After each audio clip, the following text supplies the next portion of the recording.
Hello, hello. How are you? Good morning. Good morning, good morning, good morning. It is an awesome Monday, 8 a.m. on the dot uh, here in Lima, Peru. So it's been quite a long time since we talk, but I'm having here finally good news. So yesterday I was able to finish everything. Uh, I think up to a certain standard, you know. I don't want to say it's perfect because we can always work it to make it better. But I think it's good enough. Good enough. So, um, sorry, I'm always tired whenever I talk on the stream. But yeah, basically, let's talk about the challenges. Challenges were, oh my god, the biggest challenge of it all was that I made the entire code on JS, and I was ready to submit it already like 4 days ago. Okay, and then perfected. But the problem was that I was told that JS, I mean, it's not bad per se, but if you want to scale it up, you just can't really, and it's a little bit slow. And the other developer was telling me that he preferred C sharp, so I was like, like son of a bleep love, like I have to like really really change this code like ASAP because it's mainly done on JS. I was like, man, come on. So I switched it to C sharp, and I really liked it. I really liked it because um, it seemed faster, more more manageable, and I have a better control of the entire system, which is very good. But the problem is that there is more failures with it because I just changed it from um, what is this called from JS to C sharp, and that's like the biggest problem because I already had the other code done over a period of a month and a half, and the 2 extra weeks were just literally me tweaking some stuff to make it work, right? But now I change everything to C sharp, and it's just like Jesus Christ, like fudge. Like I really gotta like seriously delve into it and like change everything I have made over the past, at this point, 2 months to C sharp. And that was just like I did it within 3 or 4 days, and it might not seem like a lot, but it was a lot. Like it was a lot. I was just like on like I will wake up and immediately go to the computer, start coding. Like I don't even eat breakfast. I don't care. There's no time for breakfast, like none. So I will be coding since like 6 7 a.m because I couldn't even sleep. So I was coding since 6 7 a.m. I will eat like around 1 p.m or so, and then quickly just come back to code again. I only ate one time a day for the past 4 days, basically, just to make sure that I could complete the code. And it was a challenge because I had problems with the libraries that I've never used in my entire life. I had to immediately learn that quickly. The libraries, how to structure. I've never done a server in C sharp. I've used C sharp for Unity, but I have never done a server in C sharp. Like this is the first time I ever do a server in C sharp. So I had to set it up. Then the server, thankfully, I used an already established server, Nina. I had to switch Nina to another server, and then just focus on that server, put it up for purpose for the game server. So it was it was intense, man. It was intense, and so yeah, I was doing a lot. I was doing a lot of work for the past 4 days. So that was the biggest challenge ever. Come to present, it's finished, but it needs polish because it can be better. Right now the ping is too high. So I need to work on now on an AWS infrastructure that is more robust than the one that I had. So I need to work on that now for the next week. So yeah. So that will work integrating blockchain. I already made the contracts. I just need to integrate the blockchain now, which I think is gonna be great.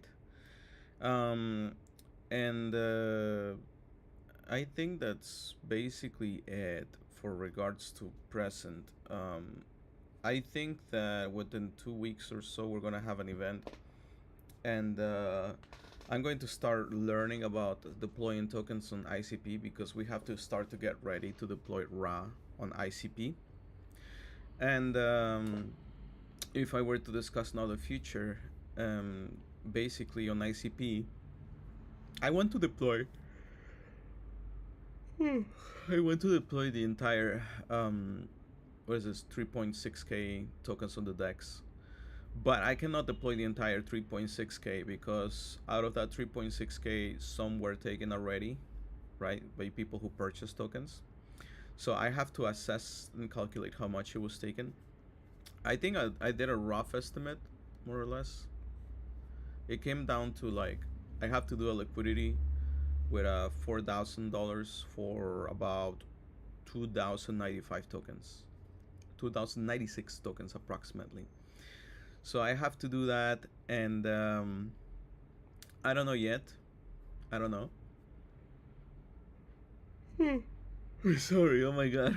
I don't know if I will put the entire amount, but I think I have to because we are going to solely base on ICP. So I don't think we will move again. To be honest, I just doubt it. So if that's the case, then I have to bring the entire amount to ICP.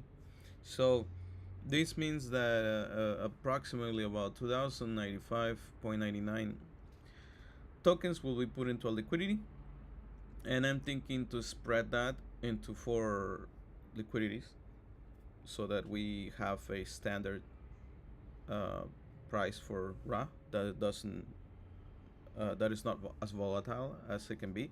So um, I'm thinking that we're gonna make 500 Rand to liquidity pool with VTC, and 500 with ICP, 500 with USD, and 500 with ETH. So that way, we have a 3 fluctuating assets, out of which one of them is,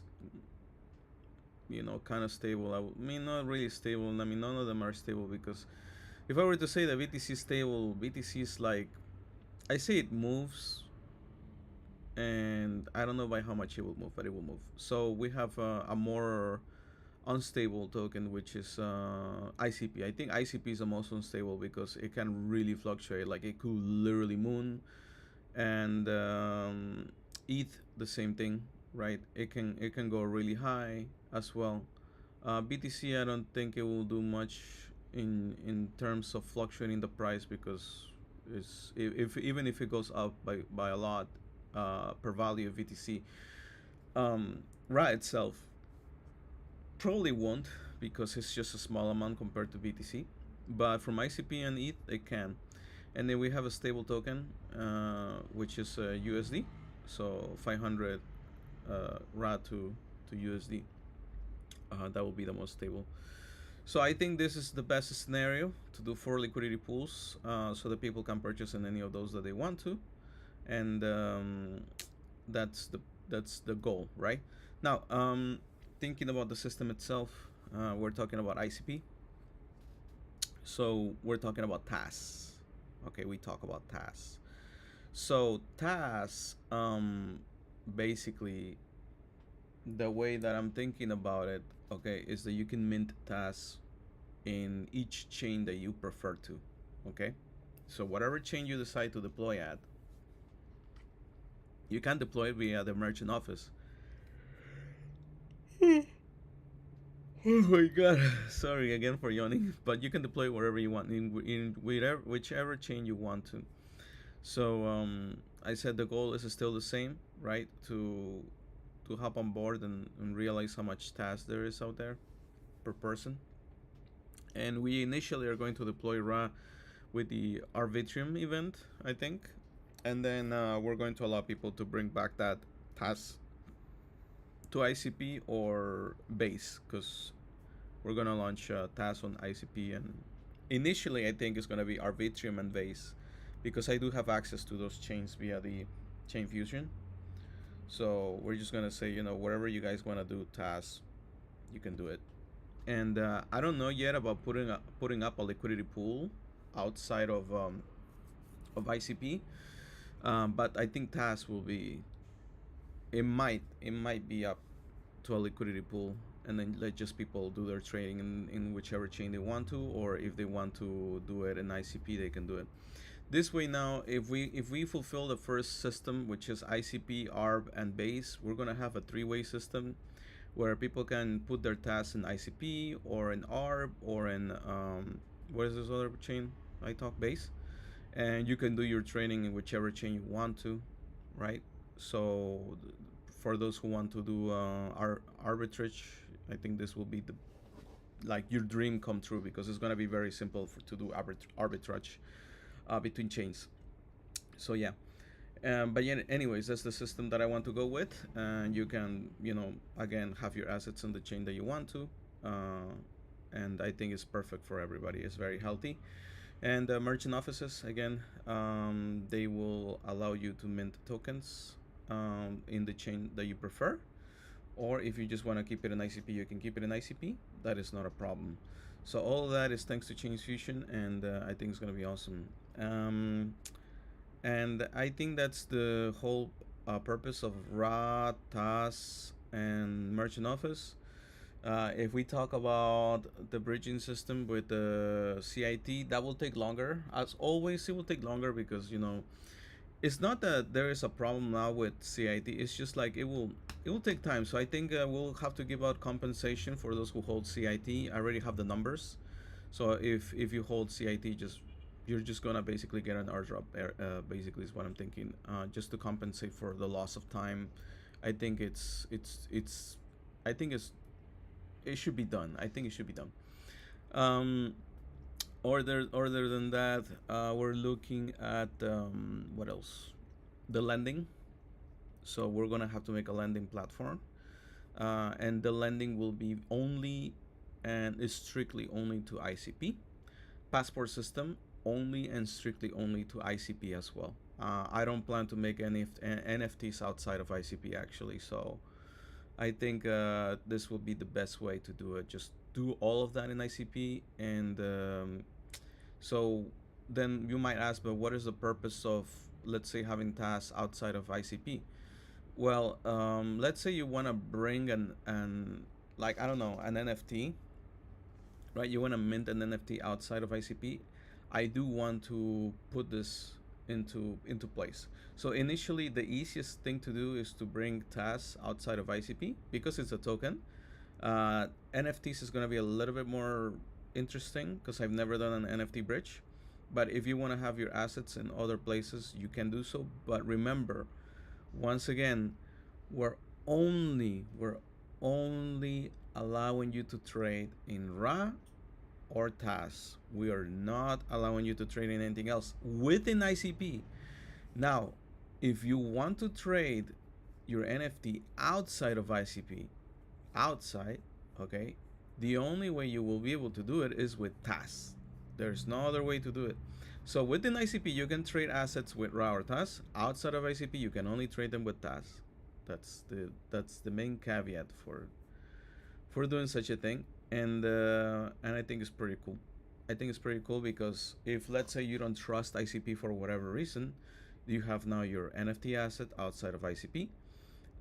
If you decide to mint it outside of ICP, you can mint it. If you want to keep it in ICP, you can keep it, right? It's not a problem. We are working with a free market system, which means that I will provide you with all the tools that you can that I can give you to do stuff as you wish.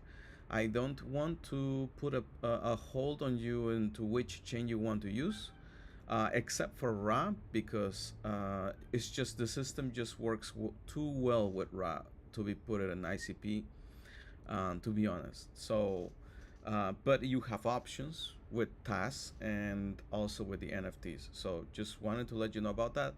And I know I said initially it will be zero, starting from zero TAS and work our way up. But I realized that this cannot happen, unfortunately, because if we have the Arbitrium challenge and the event that I plan to do, we might need to mint TAS, and I'm looking at around 100k, so it won't be too much, like let's say a million, but it'll be around 100k. And so again, I have to take a look again into the system for lending and producing passively tasks, to make sure that people can earn enough tasks by doing passive and uh, and lending. Okay, so all that, I have to make some nice recalculations to make sure that we're a-okay. So all of this is on part of infrastructure. We're also working on the solar system, so we still have some work on that front to make sure that it is as real life as possible, and that we have a sectioning of the planets, like a really good sectioning of the planets. I'm looking to try to see if we can do a 1-to-1 ratio of a 4 kilometer squared region. So we might be looking at 36.1 million sections for Mars itself. For the other planets, it will depend on the amount of 4 kilometer squares we can fit within the actual size of the planet. I don't know if this is doable. To be honest, I think this is a new realm. But I think it will be cool if we can do a 1-to-1. So we'll try to do our best to do a 1-to-1, and we might have to figure out how that will work, because if we're talking about textures and all of this, like it's quite a lot. It's quite a lot. So yeah, but anyways, like I said, it won't matter because we're doing everything by coordinates, so we don't really care about cities, because you can name your own. Like if you have a group of, I want to make it so that if you have a group of land, you can name it whatever you want, basically, right?